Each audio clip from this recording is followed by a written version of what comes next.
Hello everybody, it's George from Wines by Nature Behind the Mask, and here our mystery chef is Taylor Knapp of Peconic Escargot and Paw fame over in Greenport.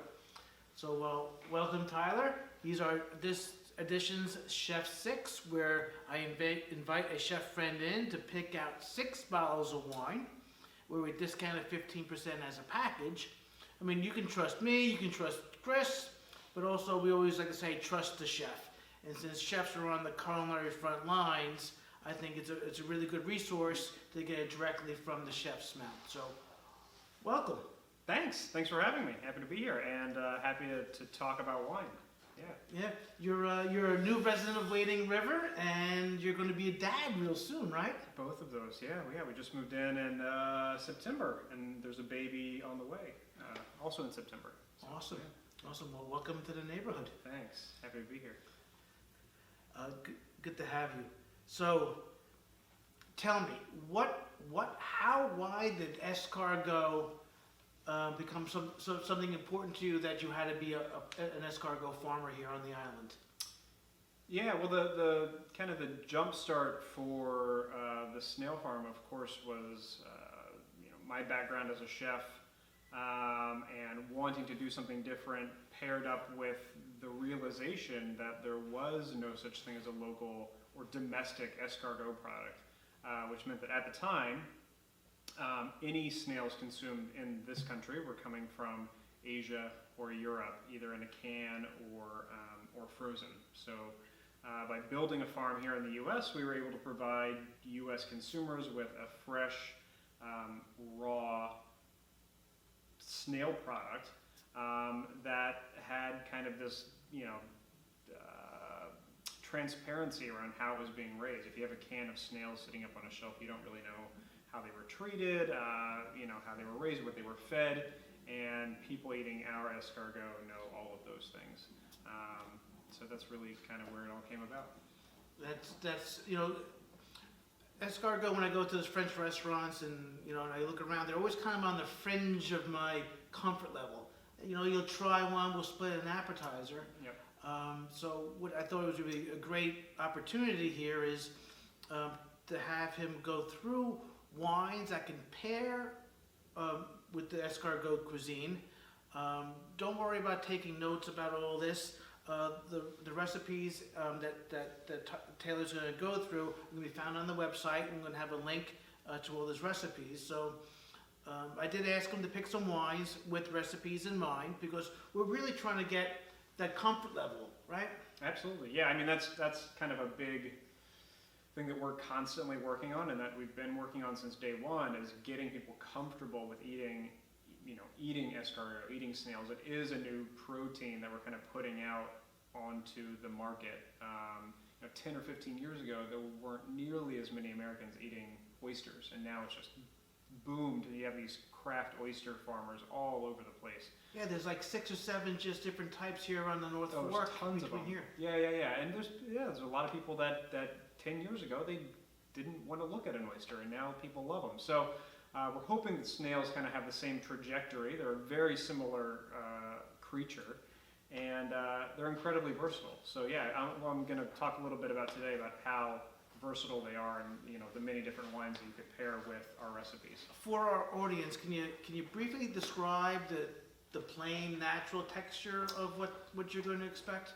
Yeah, so with the snails, we kind of break it down like this. We tell people it's got the flavor of a mushroom, right? So it's very earthy, kind of robust, mushroomy flavor. I mean, they've spent their whole life on Earth, right? These aren't sea creatures, these are land creatures. With the texture, and particularly ours, because you can buy them in the shell, the texture of a piece of shellfish. So clams, mussels, maybe sometimes a little bit of a calamari kind of thing going on. So they have that kind of shellfish texture with the flavor of a mushroom. And those two things together, if you're okay with that, then you're going to be great with escargot. Yeah. I think most people are. But again, there's that comfort factor. Hopefully we can break down some of that barrier today. Yeah. So let's start. Let's start with the wines and your recipes. Sure. So your first wine that you picked out was the Dr. Lucin, the Dr. L Riesling. That's off dry, a little kiss of sweet up front. That also kind of finishes mineral. What do you have lined up for this? So this Riesling in particular, I thought would go really well with some of our Asian-inspired preparations. We actually have 3 really great recipes on the website that were crafted by Chef Greg Ling, and they would work really well with this wine. So one of them is a escargot wonton or dumpling. The other one is a ramen dish, and the other one is a stir fry with Chinese sausage. And just kind of those spices and the saltiness and the way that those dishes are prepared would go really nice with kind of the aromatic, vibrant acidity in this Riesling. They would just, those flavors would kind of be off the charts. Does the Chinese sausage have heat, or is it like a sweet? It is just a little bit spicy, yeah, just a tad. And I think we add a little bit of chili in that recipe too. Oh, so, yeah. Good, because the residual sugar in Rieslings or the fire extinguisher for your palate. So anything that has spice, you have a little off-dry Riesling, it calms it down, and you're able to go back in there and kind of really refreshes and cools the palate. I think that's a great way to go. This would be a great dish. So, yeah, what we were talking about earlier about kind of the versatility of this, you don't have to think of escargot as a French ingredient. It's just, a creature just like beef isn't, a particularly, French or Italian. I mean, beef is beef, so you can make it whatever you want it to be. So the snails are the same way. So those Asian dishes are a great way to go, especially with this Riesling. Good to know, because Yeah. we're all learning here. That's the idea. Me too. Every day. The second one you picked was Chateau Maris Blanc from southern France. It's a Grenache Blanc, Grenache Gris, and Viognier. Yes, Viognier, yeah. And I like that this is super organic, super natural, very clean, and of course French. So I thought that this would be really nice for just a super traditional French preparation, which would be what we'd call the Peconic Escargot Bourguignon. And you could prepare the Bourguignon preparation either in the shell or out of the shell, depending on how much work you want to do. But really the best way to do it is to have it in the shell. And to do that, you would just poach them for about a half an hour to 45 minutes. It seems like a long time for a little snail, but it's how long you need to tenderize them. And you could use a little bit of this wine in the poaching liquid, with maybe a little squeeze of lemon, some aromatics, lots of fresh herbs, whatever you have growing in the garden is fine. And then you would stuff them with your garlic and parsley butter and roast them in the oven. And then you would definitely want a big glass of that on the side with some warm bread. Yeah, that's the most traditional and really the only version I've ever seen on menus. Yeah, very, very common. On most menus, again, people are unless they're using Peconic Escargot, it's a canned snail, which is great. It's a totally different eating experience getting to pick them out of the shells that they were in, like eating a mussel or a clam. Is it also kind of like a buying a tomato in January that was picked green and shipped across the country versus, August turns and we're getting rich, ripe tomatoes right off the vine? Totally, yeah. That's the same concept, right? It goes together, it grows together, it's local, and you're getting it vine ripened, right? Well, for sure, yeah. I mean, it's a completely raw product. We don't carry any inventory, so when people order from us, they're processed at that moment, and then we ship those snails out. So there are some local retailers that have the product in stock. But yeah, I know Patty right here at Cheese and Spice Market carries it, so that's a good place. It's a really good way to get all this goodness all together. For sure. Then the next wine, we got a couple local versions because we really like to have local representation here in the shop, and also the cuisine. It's only going to be appropriate, and the Macquarie horses. Yeah, this is one of my favorite summer wines actually to be drinking. I think the body on it is great. It's got a lot of great flavors going on, and it's just super crisp and refreshing. So this one we're actually going to pair with our snail caviar. So, and that's a product we sell. You can order it on the site. You can get it locally. But the snail caviar are the actual snail eggs. So they burrow down into the soil a couple inches like a turtle. They deposit these eggs. They look like little pearls, so they're bright white. They have flavors of mushroom and carrot and herbs, and then we cure them with a little bit of salt. So we add the salt like a traditional seafood caviar, and it's great on its own. It'd be perfect with some blinis and a little bit of creme fraiche and a chilled glass of this horses. Yeah. So just like you would do fish roe and salmon roe, if you like those, is it in between, or is it? Well, it's the size on it is comparable to trout roe or salmon roe. Yeah, it's quite a bit larger, but the flavor is the complete reverse of a seafood caviar. So you get no seafood flavors. It's all earthy flavors. So carrots, herbs, again, earth, mushrooms, forest.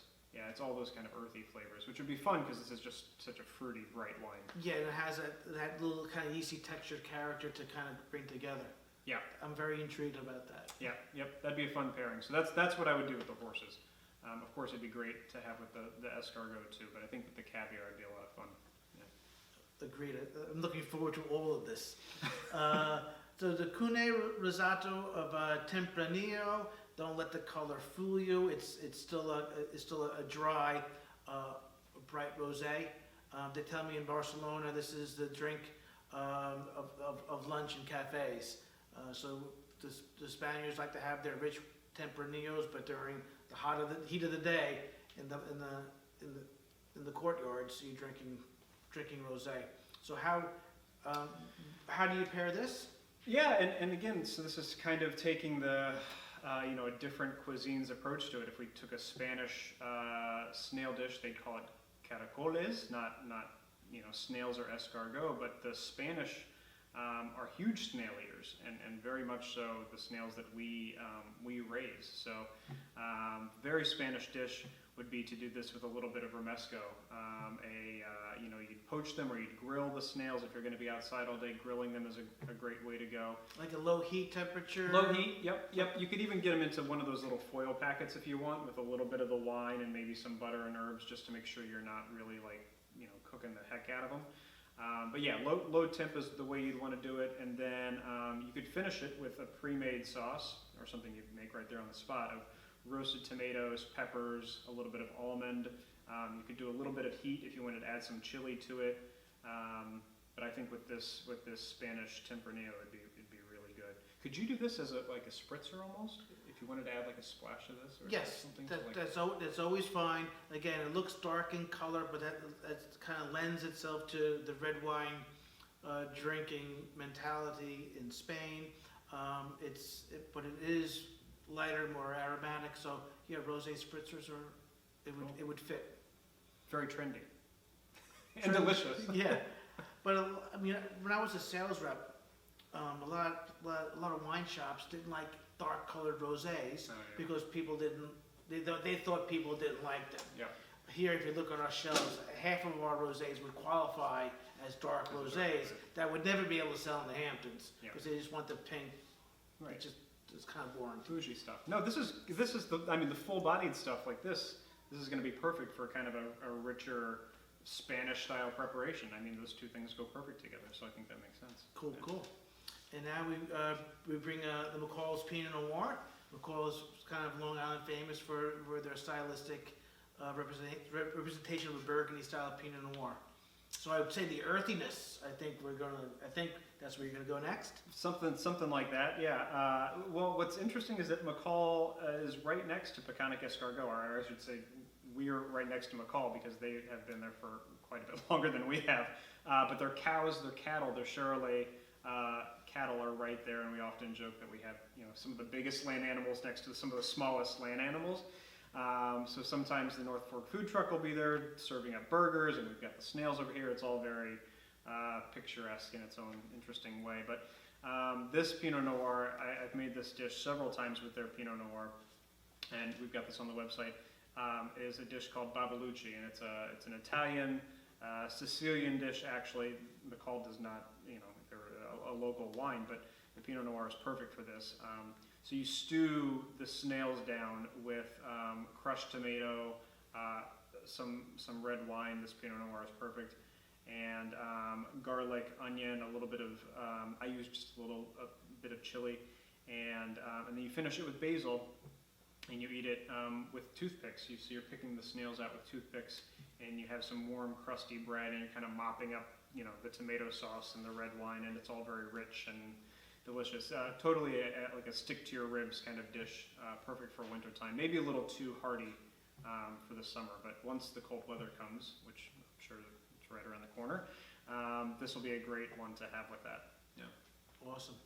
And the final wine of the set of wines is Prunus from Portugal. The back of the label says JN, but the Menthea is the grape. You would know the grape as Menthea from Spain, and it's called JN in Portugal. I know this wine doesn't see any oak. It's one of our best-selling wines. It's very good, very versatile, and the tannins that you get are only from the grape, so there's no wood in its way. So where would you lead this one to? So I think this would be a great preparation for if you want to have snails as kind of an accompaniment to beef or lamb.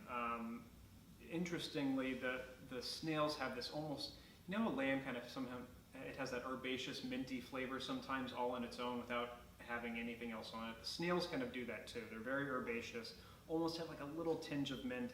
So if you were doing some grilled lamb chops or a steak on the grill, but it's still summertime, right? You're not like, you don't need this huge, gigantic red wine. But no, it just makes the meat sweats and just is too much. Right, exactly. So this is when you want a little bit of red meat, but it's still hot outside. And this is perfect for that. So I would take some snails and you could just saute it with a little bit of truffle butter if you wanted, rosemary, a splash of this wine, and just kind of top a steak, a fillet, or some lamb chops that you had already grilled. So as a kind of an accompaniment to those things, the earthiness and the beefiness would work really well with the earthiness of our snails, and those two things work really well together. Just like you would put caviar on lobster or a piece of salmon, you could put snails or snail caviar on a steak or a lamb chop, and the two work really well together, and I think that would be perfect for the Prunus. We're filming this at the wrong time because we both haven't had dinner yet. Now we're thinking about lamb chops and snails, yeah. I want to touch back one. So thank you for that. That's awesome. And again, you didn't have to pay. You didn't have to write down all these recipes. There's gonna be a link to all the recipes. But a quick thing about the procedure. So it's very simple. You get them. They come frozen. Yeah, the local product that you're getting in the retail shops, if you pick it up from Patty at Cheese and Spice Market, it's frozen. We're really proud of that product. I've done a million tests on it myself, and I cannot tell the difference between the frozen and what we'd call the fresh. Okay. So if you get it shipped to you, we only process on Tuesdays, and you would get what we'd call fresh or refrigerated escargot, where it has a week-long shelf life. The local guys have it in their freezer cases so that they can have it on demand whenever you want it. And then the procedure from there is exactly the same, whether you're getting it from us, you're getting it from the Cheese and Spice Market, which is really who you should get it from. You would poach them. They come in the shell. You would poach them for a half an hour to 45 minutes, a very slow poach. And then at that point, they're tender and ready to kind of do whatever you want with them. So they've been cooked, they've been tenderized. So if you want to throw them on the grill, if you want to stir fry them or put them in ramen, if you want to stuff them with garlic parsley butter, that next step, that second part, that can kind of be tailored to your dish. But the first kind of poaching, tenderizing part, that's the most important step. So the second part of the procedure is adding the complementary flavors and ingredients to it, and that'd be like a 5-minute, 10-minute. Very quick. And that's all you. So the prep part's a half hour or small boil, but then the second part is just really quick. So that kind of sounds like in everyone's kind of wheelhouse, right? Oh, totally. It's super easy. And the prep part you could do a day in advance. The night before, poach them, cool them down in the poaching liquid, and just let them sit in that overnight. So they're going to really absorb all those flavors. And then the next day that you're ready to cook them, it's literally 5 minutes. You're stuffing them with butter, you're dressing them with a sauce, you're just reheating them at that point and adding all the flavor. Yeah. Okay. And if you didn't think that was for you, what restaurants carry your escargot? Well, it's kind of limited right now because the restaurants are having a hard time. We do have a couple in the city. There is a place called O Sol Mio in Stony Brook. They're actually a pizza place, an Italian restaurant, and they do the Babalucci preparation. So that's not too far away. I would go check out O Sol Mio. But then as the summer and the fall goes on and we start to see some more North Fork restaurants reopen for indoor dining and they can kind of really beef up their menus a little bit, you'll see more of our snails on them. We do have a section on our website that shows where they're being served. Great. So check back to that. So if you're not so culinary handy, if you want to find it already made, and we have some terrific restaurants out here. That'll also be on the website too. So Yeah. So the Chef 6, 6 bottles sold as a package, gets a 15% off discount, which is normally reserved for 12 bottles or more. So you buy this as a package and you're out the door for $98.74, which is a great, reasonable package of wines. And then you can play around and find out which one suits for you. They'll all be for you. You'll love them all. I bet. Well, I'm so happy to finally have you over here and get you on the wall for our Chef 6. I hope you all, any comments or any questions that you had about this interview, just put them in the comments.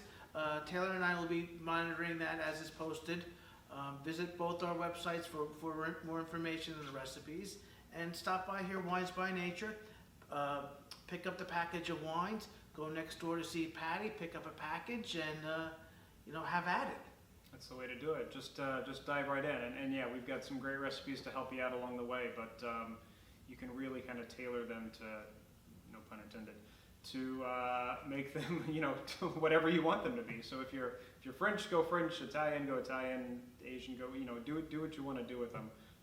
You're gonna have a great time, and it'll taste great. Yeah. Anyway. Yep. And if you want to get it firsthand from Taylor, Paw Paw Restaurant as you pop up in Greenport, right? We do serve them there. Yeah. We've been doing. So Paw Paw has been kind of working out of 2 spaces this summer, given the circumstances. So we have a takeout and delivery operation working out of the Lynn Beach House, where we do lobster rolls and lobster boils. And then we have our regular sit-down Paw Paw dinners, which are like 10 courses, 2.5-hour dinners. Those are at Bruce & Son, which is where we've been for about 5 years. Chris went to one. He's still talking about it. They're fun. They're fun meals. Yeah, it's quite an experience. You definitely have to go and kind of just clear your evening, because it takes a little while. But that's what we want to do. Yeah, exactly. And we do serve the snails. It's an additional course that you can get if you want. So yeah. Awesome. So no wonder why I haven't seen you in a while. Yeah, a lot going on. A lot of cooking. A lot of snailing. Well, thanks again. Thanks again for tuning in, and we hope to see you soon.